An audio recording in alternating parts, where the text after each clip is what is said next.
저는 오늘 요한복음 16장 5절에서 15절을 본문으로 그리고 또 요한복음 16장 전체 말씀으로 성령님의 기쁨을 누리려면이라는 제목의 하나님 말씀 나누겠습니다. 우리는 분명히 과거보다 물질적으로 풍요로운 시대를 누리고 있습니다. 이제 더 이상 대한민국 안에서는 굶어서 죽는 사람들이 있을 수도 있겠지만 찾아보기 힘든 게 사실이고요. 사람들의 교육 수준도 높아졌습니다. 그 세계 연간 GDP 성장률을 보아도 코로나의 기점이 되었던 2020년을 제외하고는 매년 평균 3%대의 성장률을 기록하고 있습니다. 분명 오늘날의 사람들은 대한민국을 보아도 그리고 세계적으로도 과거의 사람들보다는 많은 것들을 누리고 있습니다.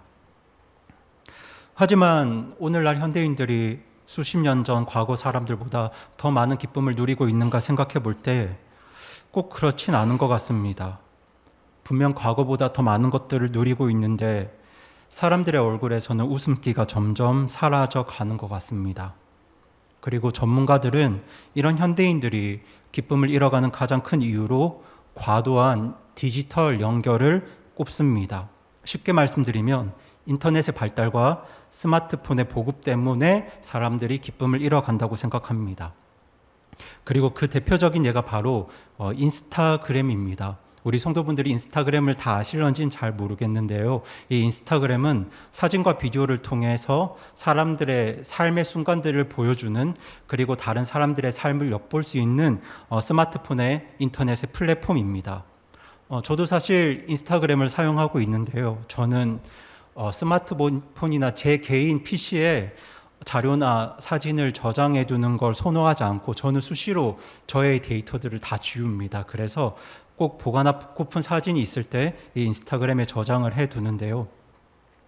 그런데 오늘날 전문가들이 현대인들이 행복과 기쁨을 느끼지 못하는 가장 큰 이유 중 하나로 이 인스타그램을 꼽습니다. 인스타그램 사용자들은 자신과 다른 사람의 삶을 이 사진을 보면서 비교합니다. 사진을 보면 다른 사람들의 삶은 행복해 보입니다. 그런데 자신의 삶은 그것에 비해서 부족하다고 느낍니다. 이건 자존감도 하락시키고 또 미래에 대한 불안감을 유발시키기도 합니다. 그리고 또 인스타그램은 자신의 외모, 또 사회적 지위, 그리고 능력들을 노출시켜서 사람들의 주의를 끌 수 있는 플랫폼이기도 합니다. 때문에 인스타그램으로 다른 사람들의 인정과 인기를 얻기 위해 노력하는 사람들 중에는 자기를 변형하거나 가짜 이미지를 만들어내는 경우도 종종 있습니다. 근래에 이런 사회 단면을 잘 보여주는 드라마가 방영 중에 있는데요. 그 제목이 보시는 것처럼 행복 배틀입니다. 이 SNS를 통해서 누가 더 행복한가 그 행복을 겨루는 엄마들의 이야기라고 합니다. 그리고 이 드라마 주인공들은 이 행복 배틀을 위해서 가짜 인생 그리고 가짜 이미지를 열심히 만들어 갑니다. 그런데요, 여러분, 이렇게 행복 배틀에서 승리하면 그리고 인스타그램 SNS 노출되는 그 인생이 정말 행복한 것처럼 보이면 정말 그 삶 가운데 기쁨이 있을까요? 그리고 또 이렇게 가짜 인생을 살아가면서 진정한 기쁨과 즐거움과 만족을 그 삶 가운데 찾을 수 있을까요? 물론 인스타그램이나 SNS 자체가 모든 사람들로부터 기쁨을 앗아가는 건 아니지만 위와 같은 요소들이 분명 현대인들의 기쁨과 행복을 감소시키는 요인으로 작용하는 건 사실입니다. 그래서 혹자는 인터넷과 스마트폰이 발명되기 이전의 사람들이 훨씬 더 많이 웃었고 기쁨의 순간들을 즐겼다고 말합니다. 그런데 개인적으로 저는 이런 현상이 그리스도인들에게도 예외는 아닌 것 같습니다. 저도 어릴 때부터 교회 안에서 자랐는데요. 생각해보면 20년 전, 30년 전 교회의 모습을 떠올릴 때 사람들이 훨씬 더 많이 웃었던 것 같습니다. 여름이면 수양회나 성경학교 그날을 손꼽아 기다렸고요. 성탄절 송구영신 예배 때 분위기가 참 좋았습니다. 교회에서 밤새워 놀고 교제하는 게 그렇게 즐거웠습니다. 그런데 사실 교회의 여건은 그 그때보다 지금이 훨씬 더 좋거든요. 그때는 지금처럼 이렇게 선명하게 보이는 TV나 빔 프로젝트도 없었고요. 피자나 치킨 같은 음식도 쉽게 먹지 못했습니다. 음향시설도 지금처럼 좋지 않았습니다.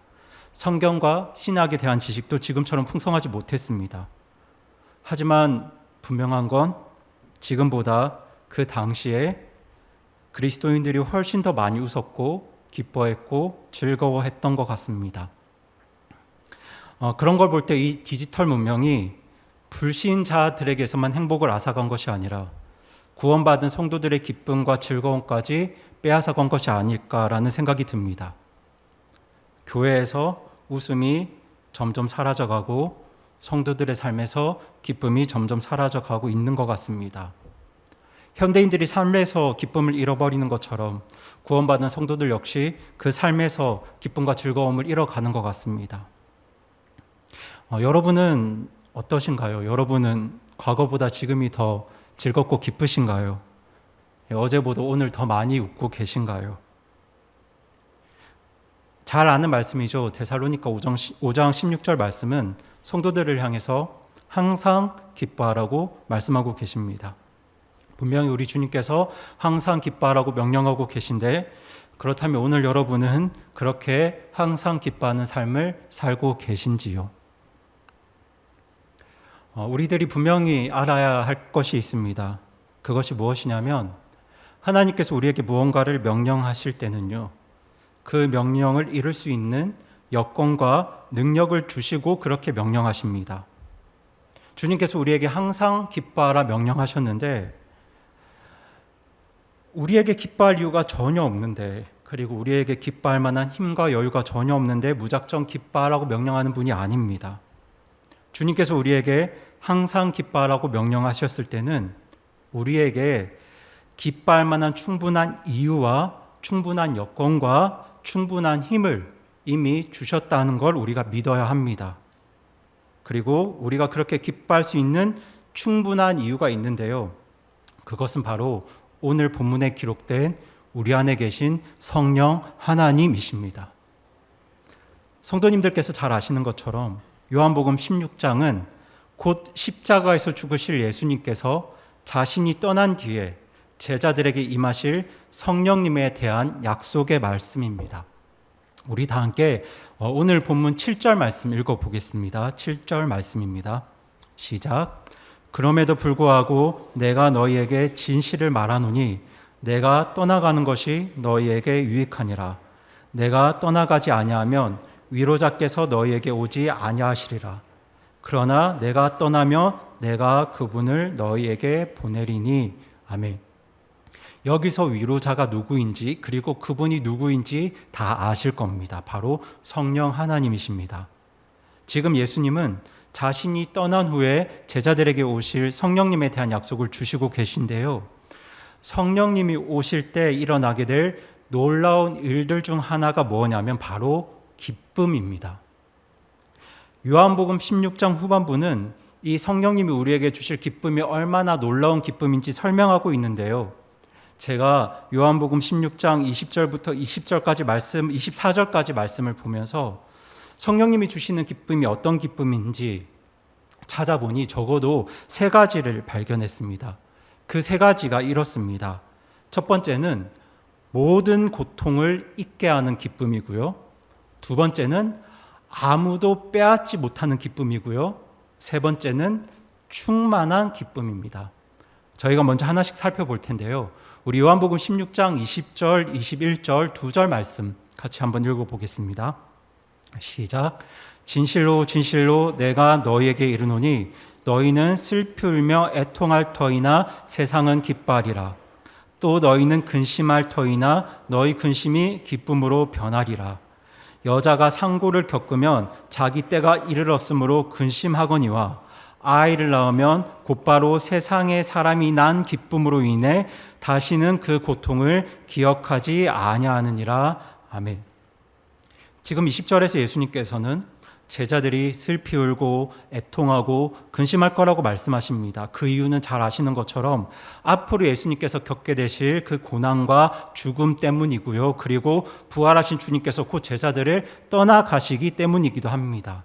그래서 제자들은 슬픔과 애통과 근심에 빠지게 될 것입니다. 그런데 성령님이 오시면 그들의 근심이 기쁨으로 변하게 될 것이라고 말씀하는데요. 그런데 그 기쁨을 얼마나 큰 기쁨으로 묘사하고 있냐면요. 출산의 고통을 겪은 산모가 아이를 출생했을 때의 기쁨으로 묘사하고 있습니다. 사실 저는 출산의 고통을 모릅니다. 그런데 우리 어머님들은 이 출산의 고통이 얼마나 큰 고통인지 잘 알고 계실 겁니다. 그런데요, 그렇게 끔찍한 고통이 지나가고 새로운 생명을 품에 안게 되었을 때 정말 그 고통들을 다 잊어버릴 만큼 놀라운 기쁨도 경험하셨을 겁니다. 그래서 저는 모르지만 그 기쁨이 너무 크기 때문에 그 기쁨이 그 고통을 다 잊게 하기 때문에 둘째도 낳았고 셋째도 낳았다고 말씀들을 하십니다. 그런데 사실 인생을 살면서 이것만큼 큰 기쁨이 있을까요? 이것만큼 큰 기쁨이 있을까 생각해 봅니다. 그런데요, 지금 하나님 말씀은 성령님이 주시는 기쁨을 바로 그 새로운 생명을 출산한 산모들이 경험하는 그 놀라운 기쁨에 비유하고 있습니다. 조금 전에 있었던 그 큰 아픔과 고통과 슬픔과 근심을 다 잊어버리게 할 만큼 크고 놀라운 기쁨이 성령님이 구원받은 성도들에게 주시는 기쁨입니다. 그런데 여러분은 그 기쁨을 지금 누리고 계신가요?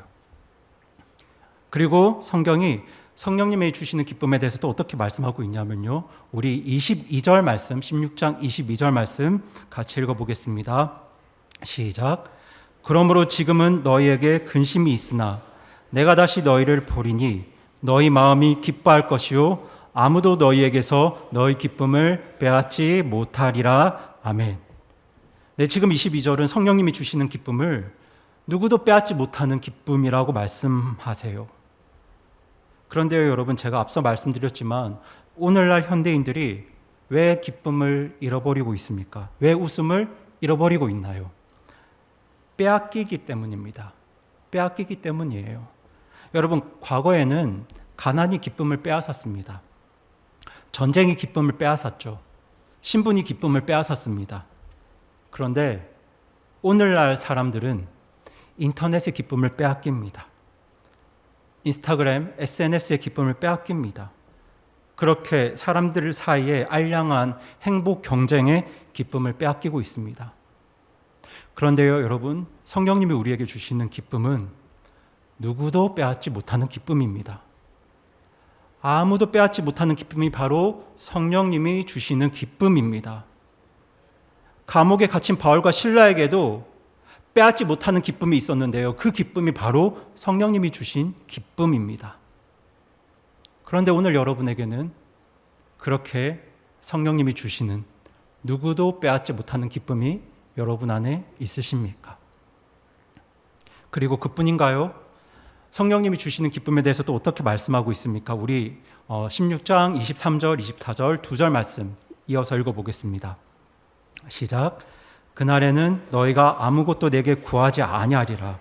진실로 진실로 내가 너희에게 이르노니 너희가 무엇이든지 내 이름으로 아버지께 구하면 그분께서 그것을 너희에게 주시리라.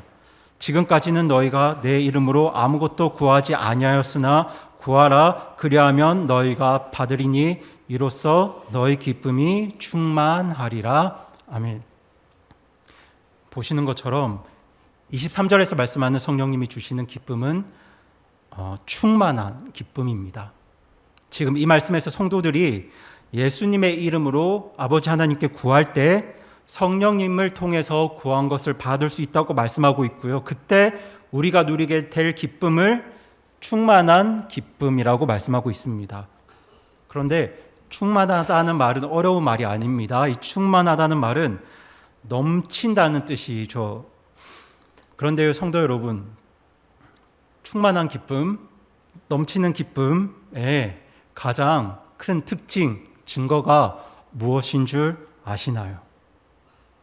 여러분이 충만한 기쁨을 누리고 있으면, 여러분이 넘치는 기쁨을 누리고 있으면요, 주변 사람들이 다 압니다.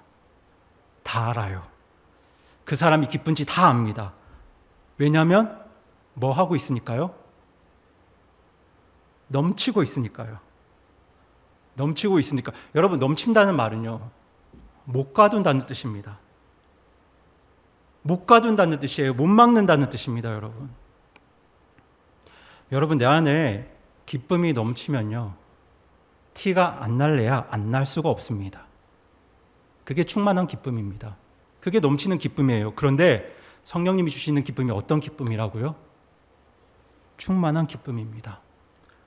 넘치는 기쁨입니다. 지금까지 제가 성령님이 주시는 기쁨이 어떤 기쁨인지를 말씀드렸는데요. 세 가지 기억하시죠? 모든 고통을 잊게 하는 기쁨이고요. 아무도 빼앗지 못하는 기쁨이고요. 충만한 넘치는 기쁨입니다. 이게 성령님이 주시는 기쁨입니다. 그런데요, 지금 저와 여러분이 이런 기쁨을 삶 가운데 누리고 있는지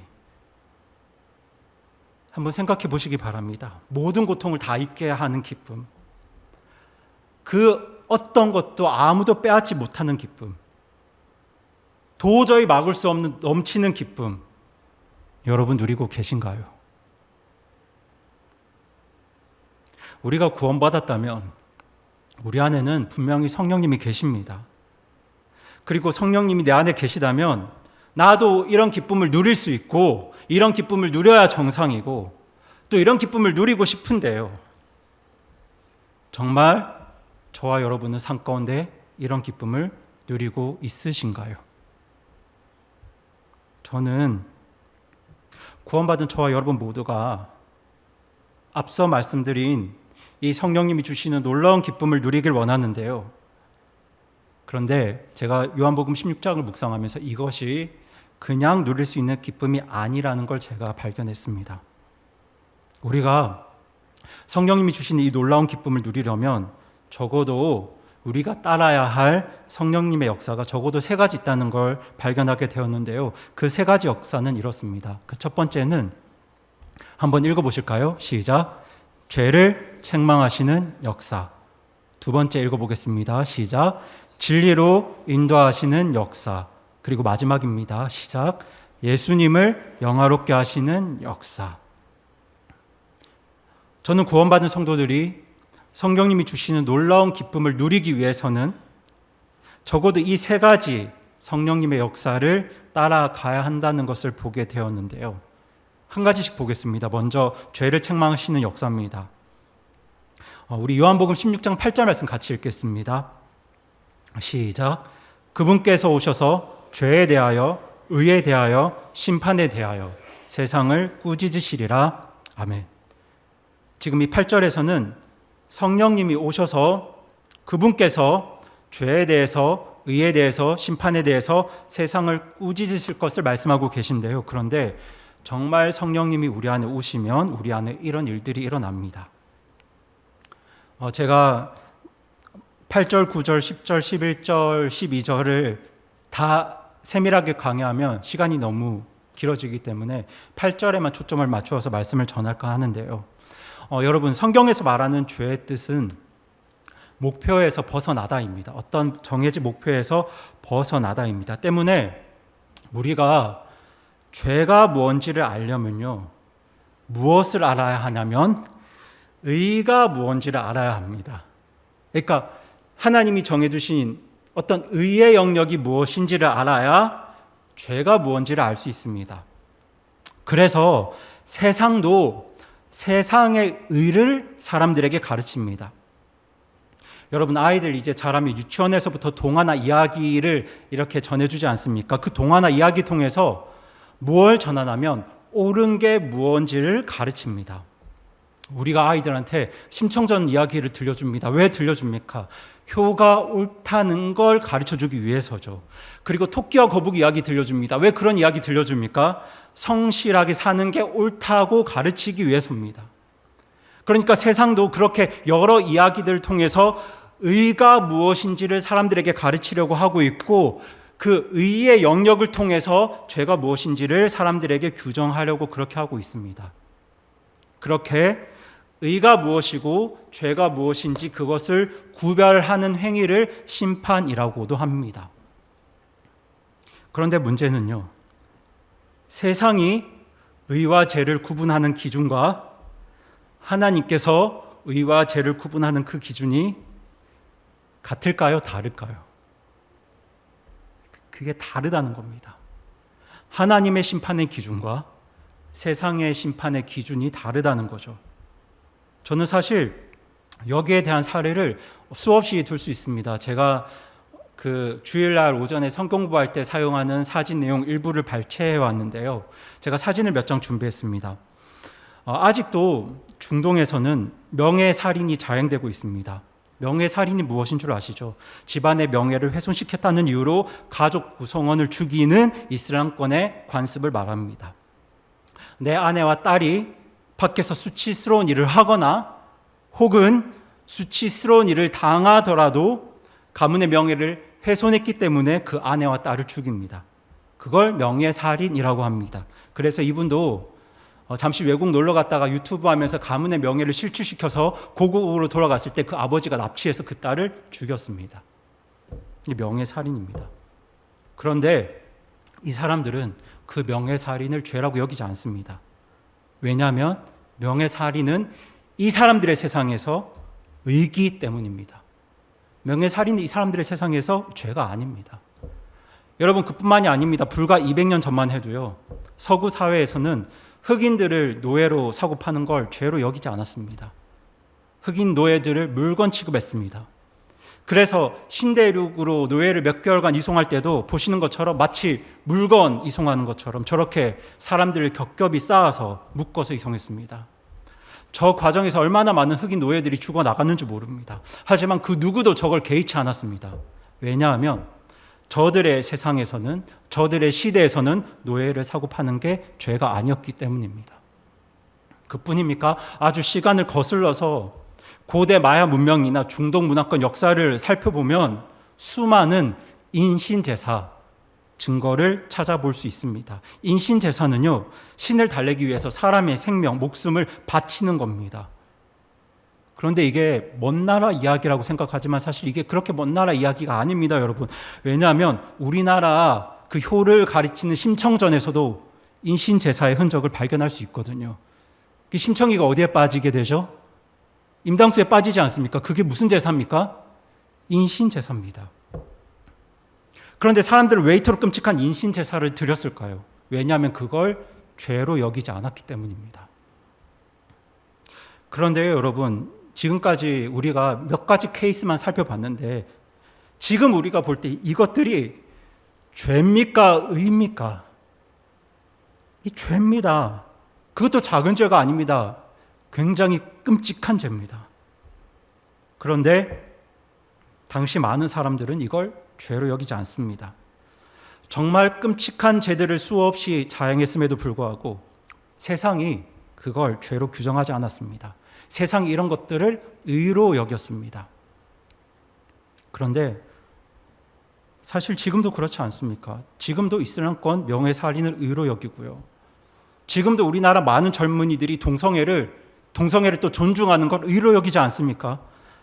이게 과거도 그렇고 오늘도 그렇습니다. 세상은 자기 나름의 기준을 만들어서 죄와 의의 기준을 자기 나름대로 규정지어서 그렇게 세상을 심판하고 있습니다. 그런데 문제는 이 심판의 기준이 하나님의 기준과 다르다는 거죠. 너무도 다릅니다, 여러분. 같은 부분이 조금 있겠죠. 하나님의 의의 기준과 세상의 의의 기준이 같은 부분이 어느 정도 있을 겁니다. 그런데 다른 부분이 너무 많습니다. 그런데요, 성령님께서 우리 안에 오실 때 하시는 일 중에 하나가 뭐냐면 바로 이 세상의 의와 죄와 심판을 꾸짖으십니다. 책망하세요. 내가 가지고 있는 의의 기준이, 내가 가진 죄의 기준이, 내가 가진 심판의 기준이 틀렸음을 우리에게 알려주십니다. 여러분, 예수님을 믿기 전까지 적어도 나는, 여러분과 저는 세상에서 죄인이 아니었습니다. 지금 세상이 말하는 의와 죄와 심판의 기준에서 우리는 죄인이 아니었습니다. 그런데 우리가 예수님을 믿을 때 성령님께서 우리 안에 오셔서 무슨 일을 하시냐면 세상의 의가 아니라 하나님의 의가 무엇인지를 우리로 하여금 깨닫게 하십니다. 세상은 지금 나의 생각과 말과 행동을 죄가 아니라고 했습니다. 그런데요, 하나님 앞에 서보니 성령님이 내 안에 오셔서 하나님의 의 앞에 그걸 비추게 하시니 그게 죄였습니다. 세상의 심판 앞에서 나는 무죄였습니다. 그런데 성령님을 통해 알게 된 하나님의 심판 앞에서 나는 유죄였습니다. 그것도 큰 죄인이었습니다. 그렇게 성령님은 구원받은 성도들 우리 안에 오셔서 죄에 대해서, 의에 대해서, 그리고 심판에 대해서 우리를 꾸짖으십니다. 그렇게 책망하시는데요. 그러한 책망이 우리를 어디로 이끌고 가냐면요, 바로 진리로 우리를 이끌어 가십니다. 우리 다 함께 요한복음 16장 13절 말씀 같이 읽겠습니다. 시작. 그러나 그분 곧 진리의 영께서 오시면 너희를 모든 진리 가운데로 인도하시리니 그분은 스스로 말씀하지 아니하시고 무엇이든지 자기가 들을 것만을 말씀하시며 앞으로 일어날 일들을 너희에게 보이시리라. 아멘. 제가 앞서 성령님이 우리 안에 오셔서 우리의 죄와 의와 심판에 대해서 책망하신다고 말씀드렸는데요.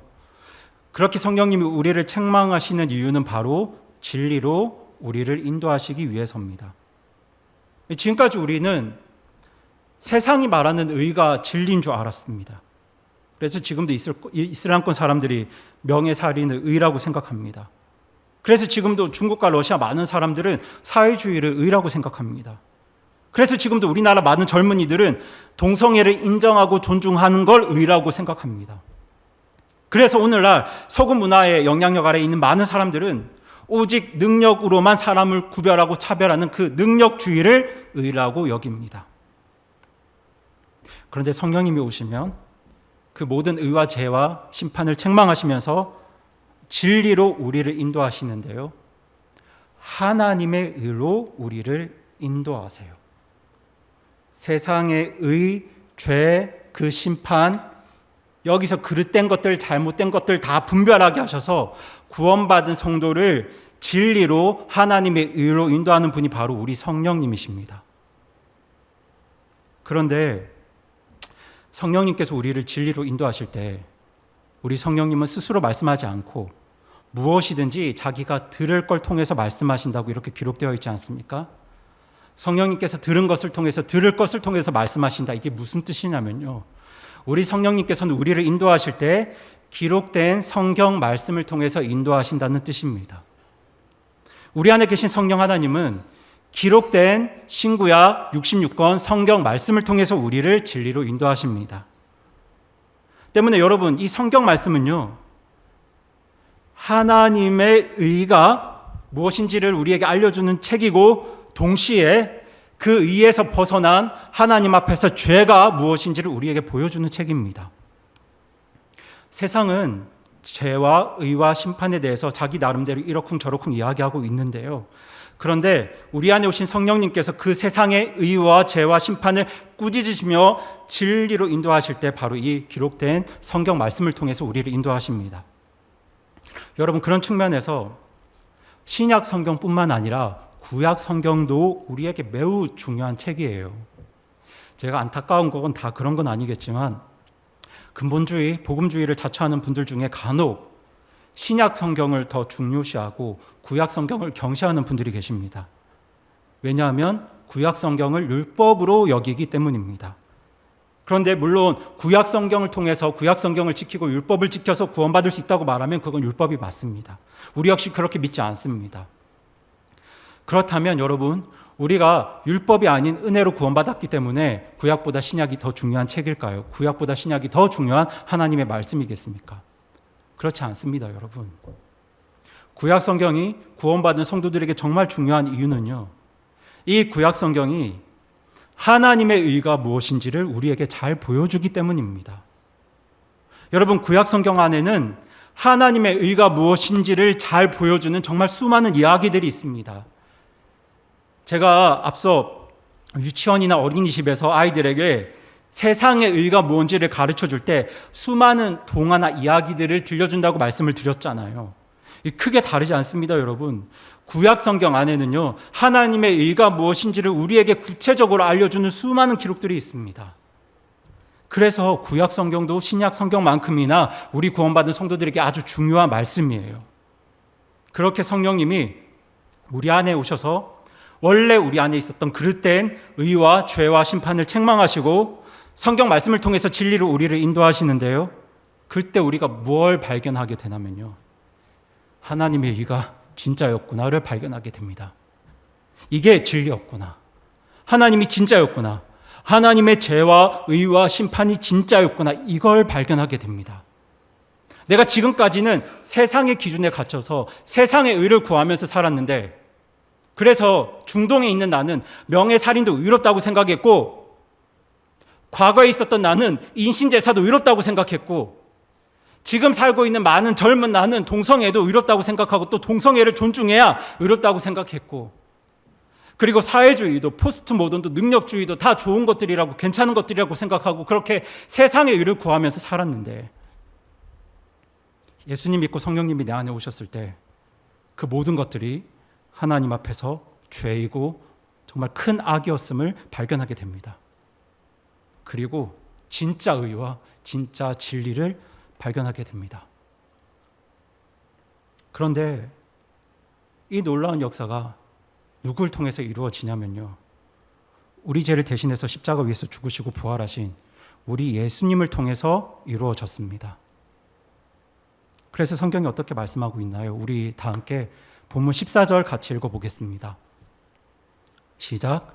그분께서 나를 영광롭게 하시리니 이는 그분께서 내게서 받아 그것을 너희에게 보이실 것이기 때문이라. 아멘. 이 말씀을 보십시오, 여러분. 성령님께서 우리 안에 오셔서 죄와 의가 무엇이고 진리가 무엇인지를 명확하게 하실 때 성령님은 우리로 하여금 우리 예수님을 영화롭게 하십니다. 그래서 성령님이 강력하게 역사하는 성도의 입술에는 무엇이 있냐면요, 찬양이 있습니다. 성령님이 우리 안에 일하실 때 우리는 우리 예수님을 찬양하게 되고 우리 예수님께 감사하게 되고 우리 하나님을 기쁘게 예배하게 됩니다. 여러분, 성령님이 일하시는 그리스도인의 가장 큰 특징이 뭐냐면 바로 감사와 예배와 찬양입니다. 그래서 감옥에 갇혔던 바울과 실라도 그 감옥 안에서 무엇을 했냐면 하나님을 찬양했습니다. 예수님을 영화롭게 했습니다. 그것이 바로 위로자이신 성령님께서 구원받은 성도 안에 오셔서 행하시는 일들입니다. 제가 다시 정리를 해드리면 성령님은 우리 안에 오셔서 우리 안에 있었던 죄와 의와 심판을 꾸짖으세요. 그리고 성경 말씀을 통해서 우리를 진리로 인도하세요. 그렇게 예수님을 영화롭게 하시고요. 그리고 여러분이 그러한 성령님의 역사를 정말 간절히 구하셔야 됩니다. 지금까지는 내가 의롭다고 생각했죠. 나의 말과 행동과 생각이 죄가 아니라고 생각했습니다. 그리고 세상 그 누구도 그걸 죄라고 말하지 않았습니다. 그런데 우리가 예수님 믿고 성령님이 내 안에 오셨을 때 성령님은 그걸 향해서 죄라고 말씀하세요. 성령님은 그걸 책망하고 계세요. 세상은 그걸 죄로 여기지 않지만 성령님은 그걸 죄라고 말씀하시면서 나를 책망하시고 내 마음에 부담을 주십니다. 그럴 때 우리는 성령님이 주시는 그 책망과 부담을 겸손하게 받아들여야 합니다. 그게 잠시 힘들고 부담스럽고 어렵고 안 맞더라도 우리는 기꺼이 성령님의 책망 앞에 겸손하게 낮아져야 합니다. 그런데요, 그 성령님의 역사는 절대로 책망으로만 끝나지 않습니다. 그분은 책망에 이어서 하나님 말씀으로 우리를 진리로 이끄시는 분이거든요. 하나님의 의로 우리를 인도하십니다. 우리의 생각과 말과 행동이 우리의 삶이 어디로 가야 할지를 하나님 말씀을 통해서 우리에게 분명히 보여주십니다. 그러할 때 그걸 거부하지 마시고 거절하지 마시고, 근데 그럴 수 있습니다. 왜냐하면 성령님께서 말씀으로 이끄시는 그 역사가 그 길이 불안할 수 있거든요. 두려울 수 있거든요. 그 성령님의 역사와 인도하심이 내 삶을 망하게 할 것도 같거든요. 그런데 그렇게 이끄실 때 그 성령님의 역사와 인도에 겸손하게 순종하시기 바랍니다. 그리고 그렇게 성령님께서 진리로 우리를 인도해 가실 때 정말 우리를 하나님의 의로 인도하시는 우리 예수님께 감사와 찬양과 영광을 올려드리시기 바랍니다. 왜냐하면 우리를 책망하시고 또 바로잡는 그 모든 역사의 중심에는 우리를 깊이 사랑하시는 우리 아버지 하나님의 마음이 그 안에 깊이 녹아있기 때문입니다. 자녀를 사랑하는 부모는 자녀를 책망합니다. 자녀를 바로잡습니다. 그리고 그 자녀가 그 부모의 진심을 안다면 그 부모 앞에서 어떻게 고백할까요? 엄마, 아빠, 감사합니다 라고 말할 겁니다. 혼났지만 정말 그 부모님의 마음을 안다면 엄마, 아빠, 감사합니다 라고 말할 거예요. 물론 혼나고 나서 바로 말하지 않을 수도 있습니다. 그런데 시간이 조금 지나서 정말 그 부모님의 마음과 사랑을 안다면 엄마, 아빠, 감사합니다 라고 고백할 겁니다. 나를 바로잡기 위해서 고군분투하는 내 부모님의 진심을, 그 마음을 자녀들이 안다면 그 자녀들은 부모님을 향한 감사와 존경을 표현할 겁니다. 우리도 마찬가지입니다, 여러분. 물론 우리를 구원해 주신 예수님의 은혜를 찬양해야 하고 마땅히 감사해야 합니다. 그런데 우리가 감사해야 할 건 그것만이 아닙니다. 세상의 잘못된 의에서 참된 의로 우리를 인도하시는 아버지 하나님께 우리는 마땅히 감사를 드려야 합니다. 우리의 그릇됨을 책망하시고 바로 잡아주시는 그 하나님과 성령님의 역사, 그 은혜에 우리는 감사해야 합니다. 그렇게 우리는 하나님 앞에 잘못했습니다, 고치겠습니다 라고 말하는 동시에 감사합니다 라고 고백해야 합니다. 그것이 죄를 책망하시는 성령님의 역사, 진리로 인도하시는 성령님의 역사, 그렇게 예수님을 영화롭게 하시는 성령님의 역사입니다. 그리고 구원받은 우리들이 그 성령님의 역사를 따라갈 때 정말 성령님이 주시는 놀라운 기쁨이 우리 삶에 주어질 것으로 저는 확신합니다. 물론 성령님의 책망과 인도를 따르는 일이 쉽지는 않습니다. 생각해 보시면요, 누군가로부터 책망받는 일 쉽지 않거든요. 그리고 책망받는 걸 넘어서서 내 생각과 판단과 기준 바꾸는 거 더 어렵습니다. 하지만 성령님의 인도 그 끝에 진짜 하나님의 의와 진리가 있다는 걸 확신하면서 성령님의 인도를 간절히 구하며 그 성령님의 인도를 따라갈 때 오늘 말씀에 약속된 그 놀라운 기쁨을 저와 여러분이 반드시 누리게 될 겁니다. 여러분 어떤 기쁨인지 기억하시죠? 모든 고통을 잊어버리게 하는 기쁨입니다. 누구도 빼앗지 못하는 기쁨이고요. 충만하고 넘치는 기쁨입니다.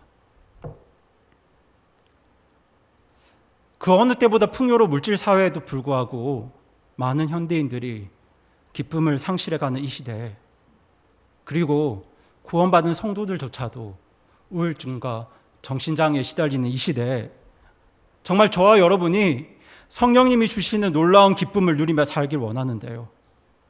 그래서 모든 고통을 다 잊어버리게 되고, 그리고 정말 그 누구도 막을 수 없는, 나조차도 막을 수 없는 넘치는 기쁨을 누리고 싶고, 그리고 세상 그 어느 것도 앗아갈 수 없는 그런 누구도 빼앗지 못하는 기쁨을 우리가 누리며 살기를 원하는데요. 우리가 이런 기쁨을 누리려면 우리 안에 계신 성령님을 정말 잘 따라가셔야 합니다. 여러분들이 정말 그렇게 결단하기를 원하신다면 오늘도 그 옆에 분들께 두 말씀만 해주세요. 첫 번째 말씀은요, 열심히 성령님을 따라갑시다입니다. 네, 열심히 성령님을 따라갑시다. 네. 그리고 두 번째는요, 넘치는 기쁨을 누립시다입니다. 정말 그러셨으면 좋겠습니다. 저도 그렇고 여러분도 그렇고요. 정말 성령님의 인도를 잘 따라가서 넘치는 기쁨, 티를 안 낼래도 티가 날 수밖에 없는 그런 기쁨을 누리는 저와 여러분 되기를 바랍니다.